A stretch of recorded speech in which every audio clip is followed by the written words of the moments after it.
시온 찬양대의 은혜로운 찬양 감사합니다. 하나님께서 기쁘시게 받으신 줄 믿고 여러분도 많은 은혜를 받으신 줄 믿습니다. 2부 예배에 오신 여러분들을 환영합니다.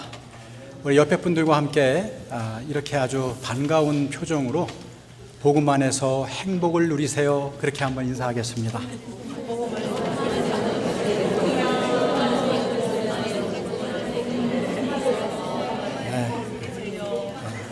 얼굴 표정에서 행복이 가득 표시가 되는 것 같습니다. 하나님의 평강과 하나님의 은혜가 여러분과 여러분 가정에 충만하시기를 주의 이름으로 축원합니다. 가정의 달, 행복의 달 5월에 복음에 대해서 계속해서 묵상하고 있습니다. 오늘 우리가 읽은 로마서 1장 16절 17절은 로마서 전체의 주제 구절이다, 그렇게 말할 수 있습니다. 바울이 앞으로 로마서에서 전하고자 하는 내용을 미리 요약해주는 매우 중요한 부분인 것입니다. 그래서 어떤 학자는 앞으로 전개될 로마서의 모든 내용은 이 두 구절에 대한 해설이요 설명이다, 그렇게 말할 정도입니다. 다시 말해서 이 두 구절 안에 바울이 전하는 복음의 엑기스가 다 녹아있다고 해도 과언이 아닐 것입니다. 지난 주일에 우리는 16절 말씀을 묵상했고 오늘은 17절 중심으로 묵상해 보려고 합니다. 자, 우리 17절 상반부 말씀을 다시 한번 읽어보겠습니다. 17절 상반부 말씀 시작.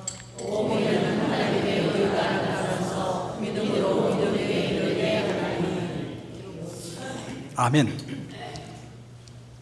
지난 시간에 16절에는 우리말 성경에는 생략되었지만 두 개의 가르, 즉 왜냐하면이라는 접속사가 사용되었다고 말씀을 드렸습니다.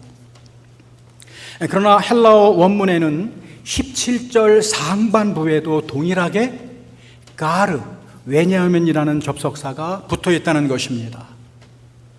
이 접속사를 살려서 번역하게 되면 이렇게 번역할 수 있습니다. 왜냐하면 복음에는 하나님의 의가 나타나서 믿음에서 믿음으로 이르게 하기 때문입니다 라는 것입니다. 그러니까 17절 상반부는 복음이 왜 모든 믿는 자에게 구원을 주시는 하나님의 능력이 되는지, 그것에 대한 근거, 그것에 대한 이유를 설명하는 말이 됩니다. 자, 그렇다면 16절, 17절의 전체 문맥은 이렇게 이해할 수가 있겠습니다. 내가 로마에 있는 여러분에게도 복음을 간절히 전하기를 원합니다. 왜냐하면 그 이유는 내가 복음을 부끄러워하지 않기 때문입니다. 내가 왜 복음을 부끄러워하지 않느냐? 그 이유는 이 복음은 모든 믿는 자에게 구원을 주시는 하나님의 능력이 되기 때문입니다 라는 것입니다. 그 다음에 17절로 이어집니다. 이 복음이 왜 구원을 주시는 하나님의 능력이 되는가 하면, 왜냐하면 그 복음 안에 하나님의 의가 계시되기 때문입니다 라는 문맥입니다. 그렇다면 여러분, 로마서 1장 16절부터 17절에서 가장 중요한 용어는 무엇이겠습니까? 무엇이 가장 중요한 단어입니까? 하나님의 의라고 하는 말입니다. 복음이 왜 복음이고 복음이 왜 구원을 주시는 하나님의 능력이 되는가 하면 그 안에 하나님의 의가 나타나기 때문이라는 것입니다. 그렇다면 반드시 이런 질문이 나와야 됩니다. 도대체 하나님의 의가 뭐길래, 하나님의 의가 무엇이기에 복음을 복음되게 하고 구원을 주시는 하나님의 능력이 되는 것일까? 이런 질문이 나와야 된다는 것입니다. 그런데 사실 하나님의 의, 그러면 우리가 많이 들은 용어이지만 우리 마음에 쉽게 와닿지 않습니다. 하나님의 의, 하나님이 의로우시다는 것인지 하나님이 의를 주신다는 것인지 선뜻 이해가 안 되죠. 무엇보다 이 의가 도대체 무엇을 의미하는지 이해가 되지 않습니다. 한자 문화권에서는 의 그러면 가장 먼저 옳음, 올바름, 정의, 공의 그런 것들이 연상되는데 그게 복음하고 도대체 무슨 상관이 있는지 말이죠. 왜 그런가 하면 이 의라는 말은 우리식으로 한국적으로 해석하면 안 되는 용어이기 때문입니다. 예수님도 바울도 유대인입니다. 그러므로 성경에 나오는 개념을 올바로 이해하기 위해서는 먼저 구약의 배경과 히브리적 관점에서 읽어야 이해될 때가 많습니다. 이와 마찬가지로 하나님의 의라는 개념도 구약의 배경에서 읽어야 제대로 이해될 수 있다는 것입니다. 여러분, 구약에서 이 의라는 말은 항상 관계 개념으로만 사용이 됩니다. 관계 개념으로만 사용이 돼요. 그러니까 구약에서 의라는 말은 개인의 독자적인 행위를 때는 사용하지 않습니다. 쌍방 간의 관계, 즉 언약 관계나 계약 관계에서만 사용하는 단어가 바로 의라고 하는 단어라는 것입니다. 여러분, 언약이나 계약을 맺는다는 말은 무슨 뜻입니까? 양자가 관계를 맺는다는 뜻입니다. 양자가 관계를 맺는다는 말은 쌍방의 의무와 책임을 부과한다는 말입니다. 자, 이런 맥락에서 이 쌍방이 피차간에 각자의 자기의 의무와 책임을 다할 때 비로소 의롭다는 말이 성립이 된다는 것이죠.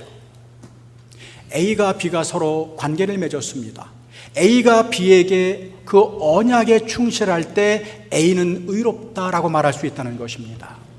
또 B가 A에게 언약이나 계약에 신실할 때 이 B는 의롭다 그렇게 말한다는 것입니다. 여러분, 이 의 개념은 하나님과 이스라엘 백성 간의 계약 관계에 그대로 적용될 수가 있습니다. 출애굽 이후에 하나님과 이스라엘은 시내산에서 계약을 맺었습니다. 이것을 뭐라고 부르죠? 일명 시내산 계약이라고 부릅니다. 이 계약이 왜 중요한가 하면 이 계약을 통해서 하나님은 이스라엘의 하나님이 되시고 이스라엘은 하나님의 백성이 되는 놀라운 일이 벌어진 것입니다.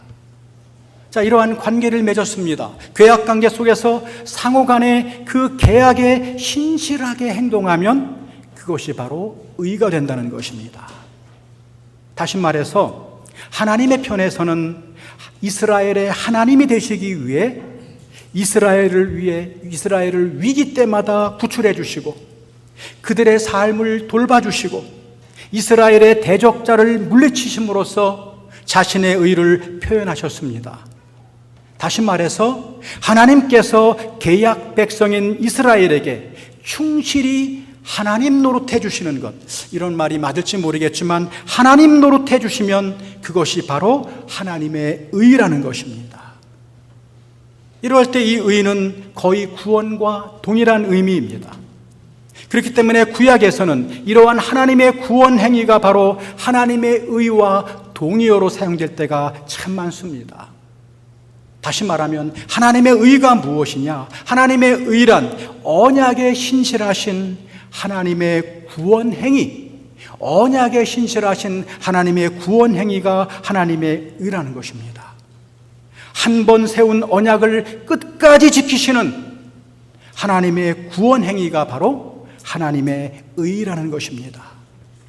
그렇다면 반대로 이스라엘의 의는 무엇입니까? 관계를 맺었으니까 이스라엘의 의도 있을 것 아닙니까? 이스라엘의 의는 무엇입니까? 이스라엘 편에서도 계약에 충실하며 오직 하나님만을 섬기고 하나님의 뜻인 말씀에 순종하며 사는 것, 그것이 바로 이스라엘의 의입니다. 그러나 이스라엘 백성은 어떻게 됐습니까? 그 계약에 신실하지 못함으로써 불의를 저질렀습니다. 하나님을 섬기기는커녕 각종 우상들을 숭배하고 하나님의 말씀에 순종하기보다 자기들 마음대로 삶을 살았다는 것입니다. 이것은 엄밀한 의미에서 계약 위반입니다. 언약 위반입니다. 그러므로 그 결과로 불의에 대한 하나님의 진노와 심판이 임할 수밖에 없는 것입니다. 이 계약 관계에서 그 의무를 신실하게 지키는 의인에게는 상을 주고 그 언약을 신실하게 지키지 못하는 죄인에게는 벌 주는 것, 이것이 바로 유대인의 의 개념입니다. 자, 그런데 여러분, 바울이 복음에서 발견한 하나님의 의 개념이 이 유대인의 의 개념과 구별되는 지점이 바로 여기에 있습니다. 바울은 전대미문의 파격적인 메시지를 전하고 있습니다. 하나님은 계약을 깨고 범죄한 인간들의 불신실함을 심판하신 것이 아니라 변함없는 하나님의 신실하심으로 대응하셨다는 소식입니다. 엄연히 언약을 어기고 죄로 인해 관계를 깨버린 것은 인간이었습니다. 그러나 하나님께서는 불의한 인간에게 진노와 심판을 퍼붓는 대신에 자기 쪽에서 희생을 다 감수하면서 그 언약의 신실하심을 보이셨다는 것입니다. 여러분, 그 언약의 신실하심의 결정적인 사건이 뭐예요? 바로 십자가 사건이라는 것입니다. 당신의 아들 예수 그리스도의 십자가 죽음 안에서 모든 사람의 죄를 폐지하시고 불의한 자에게 의인의 신분을 부여하시기로 작정하신 것입니다. 여러분, 그냥 된 것이 아닙니다. 의로우신 하나님은 죄나 불의를 그냥 지나칠 수 없는 분입니다. 본질적으로 죄를 그냥 지나칠 수 없는 분이세요. 그래서 불의한 인간이 아니라 하나님의 편에서 희생을 감수하시는 것입니다. 하나님의 아들이, 하나밖에 없는 아들이, 하나님과 동등한 그 하나님의 아들이 불의한 인간 대신에 처벌을 받으신 것입니다. 이런 의미에서 볼 때 그리스도의 십자가 사건은 하나님의 언약에 대한 신실하심의 최고의 표현이며 하나님의 전례 없는 구원의 행위였다는 것입니다. 그렇다면 여러분, 복음 안에 나타난 하나님의 의란 무엇입니까? 하나님의 의는 곧 하나님의 구원 행위입니다. 그러나 강조점이 어디에 있습니까? 인간의 불신실함에도 불구하고 그 끊어진 관계를 다시금 회복하시는 하나님의 신실하심에 기초한 구원 행위, 이것이 바로 하나님의 의라는 것입니다. 여러분, 잘 들어보세요. 인간은 하나님의 지음을 받은 피조물임에도 불구하고 창조주 하나님을 외면하고 하나님을 하나님으로 인정하지 않으면서 하나님의 뜻을 거역하고 자기 마음대로 살았습니다. 아담 이후부터 다 그렇게 살았습니다. 하나님처럼 되려는 잘못된 생각으로 눈이 어두워져서 하나님과의 관계를 끊어버리고 범죄함으로 당연히 있어야 할 제 자리를 잃어버렸습니다. 인간적인 관점에서 보면 죄인에 대한 당연한 반응은 하나님의 심판입니다. 그러나 하나님의 의는 그런 것이 아니라는 것입니다. 하나님의 의는 죄인임에도 불구하고 먼저 언약을 위반했음에도 불구하고 여전히 그에게 신실하심으로써 그 끊어진 관계를 다시 회복시키시는 하나님의 구원 행위, 이것이 바로 복음 안에 나타난 하나님의 의라는 것입니다. 여러분, 더 놀라운 사실은 예수 그리스도 안에 나타난 하나님의 의, 하나님의 신실하신 구원 행위가 오직 믿음으로만 수용될 수 있다는 것입니다. 아무 조건이 없어요. 아무 조건이 없어요. 그저 믿기만 하면 된다는 것입니다. 하나님이 처음부터 끝까지 다 하셨습니다. 십자가에서 이루신 그 하나님의 의 구원 행위를 두 손 들고 믿음으로 받아들이는 자에게 이 하나님의 의가, 신실하신 하나님의 구원 행위가 주어진다는 것입니다. 이게 웬 은혜며 웬 사랑입니까? 완전히 실패한 인간, 죄로 인해 하나님을 떠난 인간을 끝까지 포기하지 않으시는 하나님의 신실한 사랑이 복음 안에 나타나기 때문에 복음이 진정 복음이 되고 모든 믿는 자에게 구원을 주시는 하나님의 능력이 된다는 사실입니다. 여러분, 하나님의 사랑에 대한 이러한 바울의 감격이 어디에 나타나느냐? 로마서 5장 6절부터 8절에 잘 나타나고 있습니다. 우리 한번 이 말씀을 읽어보겠습니다. 다 같이 시작.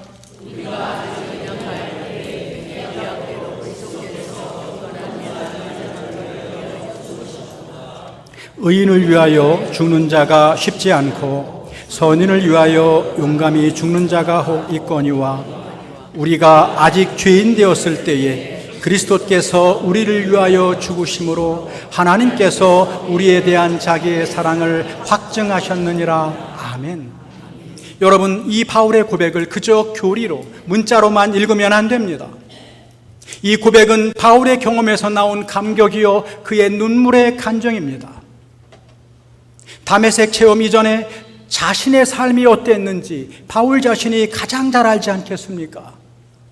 하나님을 믿는다고 하면서도 하나님을 거역하고 자기 의의를 추구하며 하나님의 교회를 박해했던 나, 그런 죄인됨을 누구보다 자기가 가장 잘 알지 않겠습니까?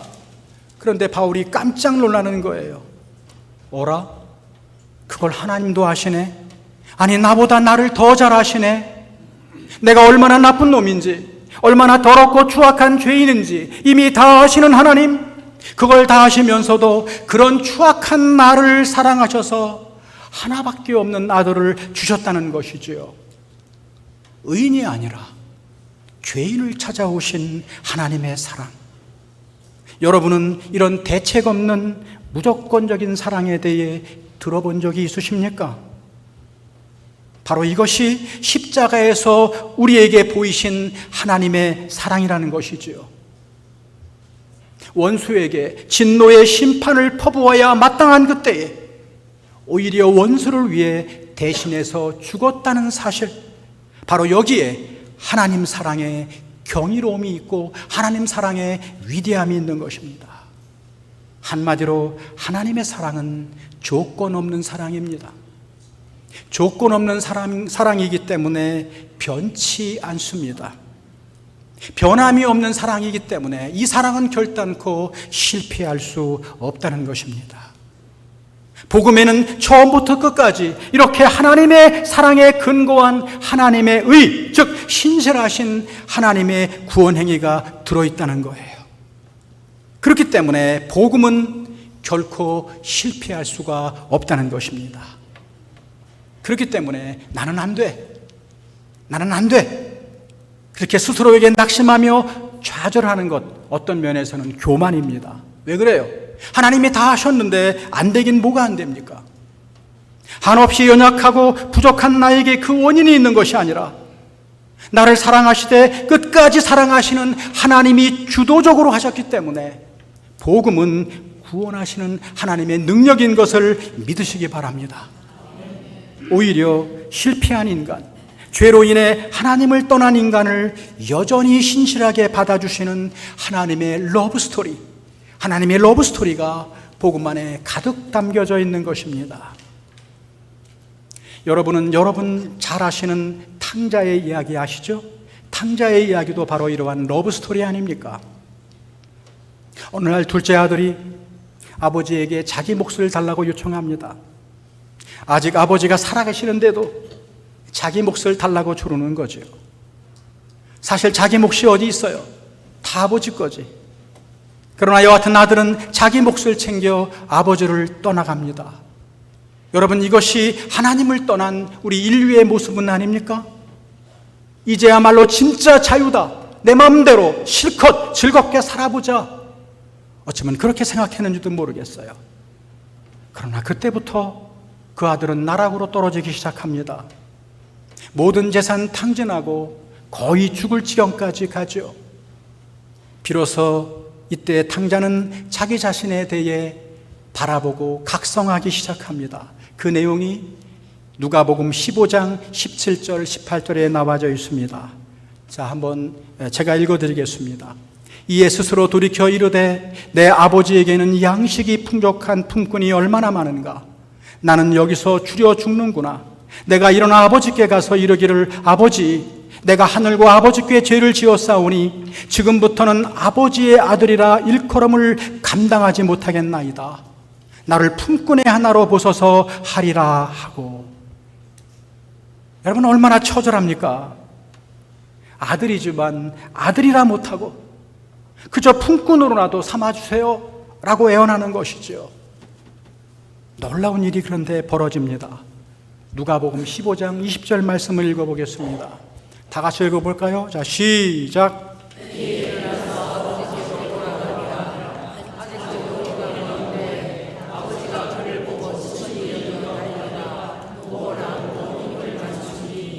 한 절이지만 이 말씀을 잘 묵상해 보십시오. 여러분, 누가 누구를 먼저 발견합니까? 아버지가 아들을 먼저 발견합니다. 왜 그렇습니까? 아들보다 아버지가 더 간절히 기다리고 있었다는 증거입니다. 여러분, 누가 먼저 달려갑니까? 아버지가 아들에게 달려갑니다. 차마 걸어가지 못하고 달려오시는 아버지의 마음이 헤아려지십니까? 품꾼이요, 일꾼이요, 택도 없습니다. 그를 덥석 끌어안으시면서 잃었던 내 아들 돌아왔네 하시며 제일 좋은 옷을 입히고 손에 손가락을 끼우고 발에 신신기고 살진 송아지를 잡아 이웃과 잔치를 벌이신다는 내용입니다. 여러분, 이것이 잃어버린 자를 먼저 찾으시며 기다리고 계신 하나님 아버지의 신실하신 러브스토리가 아닙니까? 여러분, 아버지가 왜 이렇게 아들을 더 간절히 기다리고 아들을 더 돌아온 것에 대해서 기뻐하시겠습니까? 아버지가 아들보다 더 기뻐하지 않습니까? 왜 그렇습니까? 하나님을 떠난 삶이 얼마나 비참하고 하나님을 떠난 삶이 얼마나 위험한지를 아버지가 더 잘 아시거든요. 사실 아들은 잘 몰라요. 복음이 없는 삶이, 하나님을 떠난 삶이 얼마나 위험하며 얼마나 끔찍한 결말이 그를 기다리고 있는지 아버지가 더 잘 알고 계시거든요. 저와 여러분은 얼마나 수지 맞은 사람인지 몰라요. 어떨 때는 자다가 벌떡 일어나 예수 안 믿었으면 어떡할 뻔했나, 예수 믿기 정말 잘했다 소리친다니까요. 그런데 하나님은 나보다 훨씬 더 정말 곱하기 100만 배나 더 다행이다, 너희들이 돌아와서 정말 다행이다, 그렇게 기뻐하신다는 것입니다. 이게 하나님의 신실하신 사랑입니다. 이 변치 않으시는 하나님의 신실한 사랑이 어디에 나타나느냐? 복음 안에 나타나 있다는 것입니다. 그래서 복음이 복음되는 것이며 복음이 모든 믿는 자에게 구원을 주시는 하나님의 능력이 된다는 것입니다. 그래서 유명한 복음 설교가 존 스타트 목사님은 이렇게 말했다고 합니다. 우리가 만약 그리스도인이라면 그것은 우리가 주님을 믿기로 결단했기 때문이 아니라 주님이 우리를 먼저 사랑하시기로 결단했기 때문이다. 여러분이 결단해서 예수를 믿으신 줄 아십니까? 택도 없습니다. 하나님이 먼저 여러분을 사랑하셔서 찾아오셨기에 우리의 신앙이 시작된 것입니다. 이러한 복음에 나타난 하나님의 신실한 사랑을 부딪히게 되면, 이런 하나님의 신실한 사랑을 깨닫게 되면 반드시 수반되는 경험이 하나 있습니다.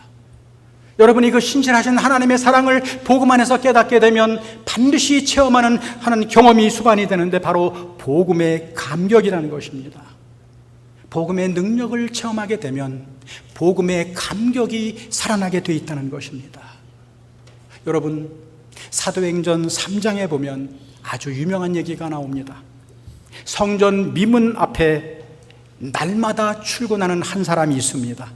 성전 미문 옆에 날마다 출근하는 한 사람, 그는 나면서부터 한 번도 걸어본 적이 없는 병자였습니다. 사람들이 아침마다 떠매고 와서 그 자리에 두면 이 사람은 하루 종일 성전에 들어가는 사람들에게 구걸하며 살아가는 사람이었습니다. 여러분, 이 사람의 진정한 비극은 무엇이었습니까? 이 사람의 진정한 비극은 무엇입니까? 날마다 성전 옆에는 출근하지만 한 번도 혼자 힘으로 성전 안으로는 들어가 본 적이 없는 사람, 그 삶, 영적으로 보면 이것은 복음이 없었을 때의 저와 여러분의 모습이 아니었습니까? 그런데 놀라운 일이 일어납니다. 베드로와 요한이 성전으로 들어가다가 이 사람을 발견합니다. 이 두 사람이 그를 눈여겨봅니다. 그리고는 3장 6절에서 베드로의 이 유명한 말씀이 나오는 것입니다. 3장 6절 다 함께 읽겠습니다. 시작.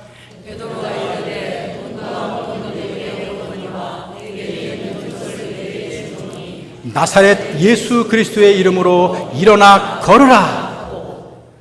은과 금은 없어요. 그러나 나는 이것이 있어. 나사렛 예수 그리스도의 이름으로 명하노니 일어나 걸어라. 그러자 놀라운 일이 벌어집니다.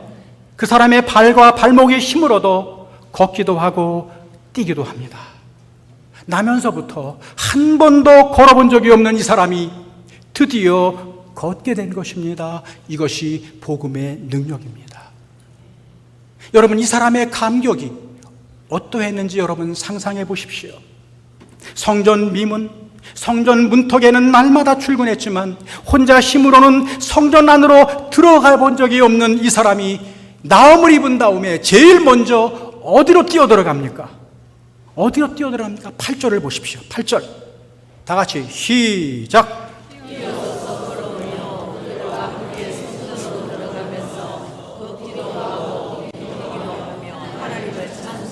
아멘. 늘 성전 옆에서만 맴돌던 이 사람이 드디어 성전 안으로 들어가 하나님을 마음껏 찬양하는 이 감격, 이 눈물, 여러분 이것이 복음의 감격이 아닙니까? 저와 여러분이 처음 구원을 체험했을 때를 기억하십니까? 나 같은 죄인을 구원하신 하나님의 자녀로 삼아주신 그 사실을 깨달았을 때, 그 하나님의 은혜와 사랑을 깨달았을 때 우리는 얼마나 감격했습니까? 하나도 변한 건 없는데 세상이 완전히 다르게 보이지 않았습니까? 그 구원의 기쁨과 감격 때문에 우리는 하나님 한 분만으로 충분해요. 예수로 충만해요. 그렇게 고백하며 감격한 적이 있지 않았습니까?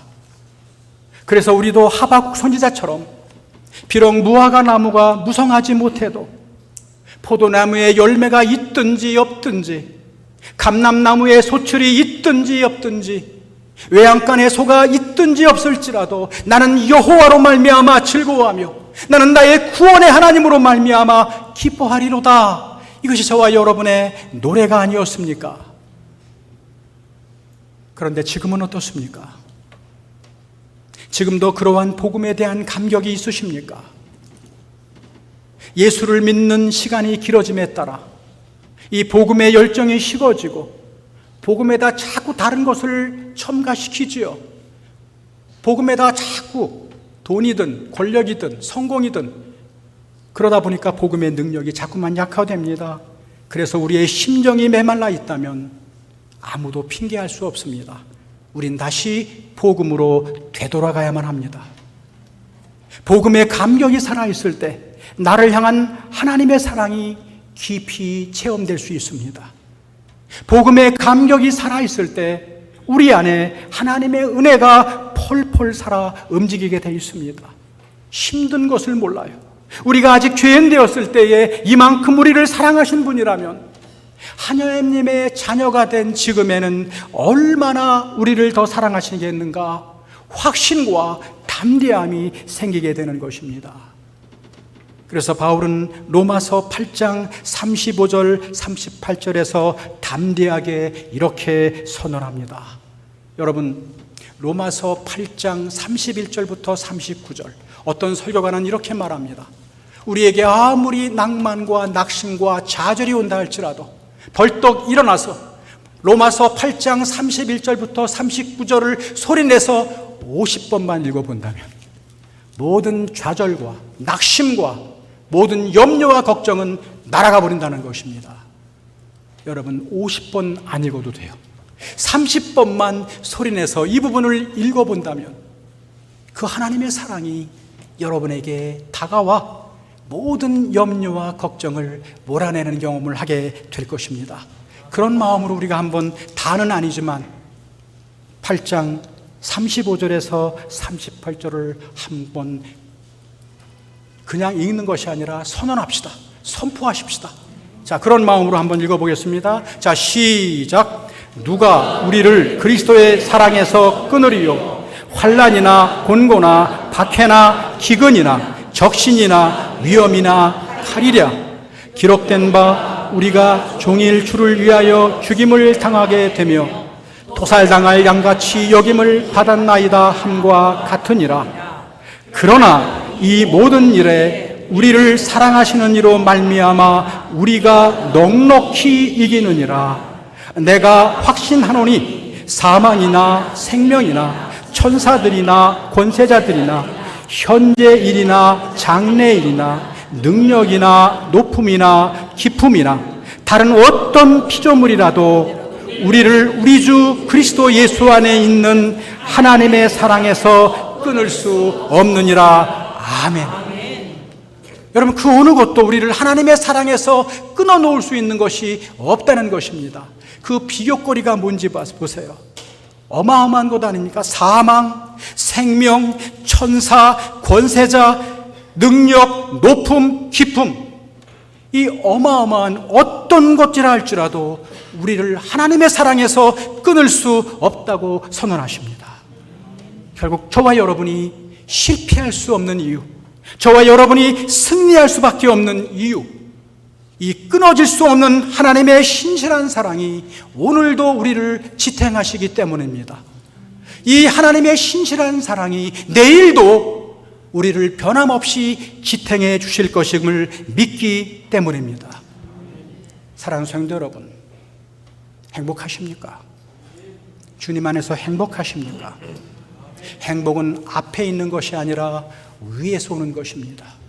내가 열심히 노력해서 행복을 추구하는 것이 아니라 진정한 행복은 하나님으로부터 오는 것입니다. 그렇다면 이러한 하나님의 사랑이 내 모든 일상의 삶에 영향을 끼치게 될 때 모든 두려움과 염려는 사라지고 담대해짐을 얻게 될 것입니다. 이러한 복음의 감격이 내 삶을 선점하게 될 때 매사에 안달복달하며 그렇게 조급하지 않게 될 것입니다. 다른 사람에게 좀 더 관대하고 좀 더 자비하고 용서하며 살아갈 수 있을 것입니다. 우리의 삶에 닥쳐오는 불행과 역광과 고난에도 불구하고 내 삶의 최악의 상황에서도 나를 향한 끊을 수 없는 하나님의 사랑이 함께 하신다면, 그 함께 하심을 믿을 수 있다면 우린 바울처럼 우뚝 서서 이렇게 외칠 수 있습니다. 우리를 사랑하시는 이로 말미암아 우리가 넉넉히 이기느니라. 여러분, 간신히 겨우 이긴다는 것이 아닙니다. 이 하나님의 사랑은 우리를 넉넉히 이기게 해주신다는 그 사랑, 그 하나님의 사랑이 저와 여러분에게 임하시는 줄 믿습니다. 하나님이 저와 여러분을 복주셔서 이번 한 주간도 이러한 하나님의 사랑, 복음의 감격으로 누구보다 행복하게 살아갈 수 있게 해주시기를 주님의 이름으로 간절히 축원합니다. 기도하겠습니다. 사랑과 은혜가 풍성하신 아버지 하나님, 오늘도 하나님의 복음을 들려주시니 참 감사합니다. 우리가 다 죄로 인해 하나님의 심판을 받을 수밖에 없는 그러한 죄인이었지만 언약에 신실하신 하나님이 예수 그리스도를 통해 우리를 구원해 주시고 하나님의 자녀 삼아 주신 것 정말 다행이고 정말 감사합니다. 우리가 이 땅에 태어나서 가장 잘한 일이 있다면 바로 예수 믿는다는 것임을 다시 한번 깨달아 알게 해 주십시오.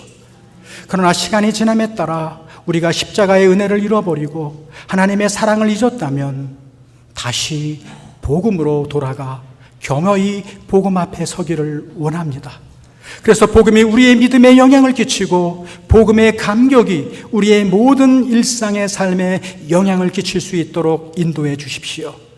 복음의 감격이, 복음의 능력이 우리의 모든 삶을 선점할 수 있도록 인도해 주십시오. 지금도 살아계신 나와 함께 계신 예수 그리스도의 이름으로 감사하며 기도 올리옵나이다. 아멘.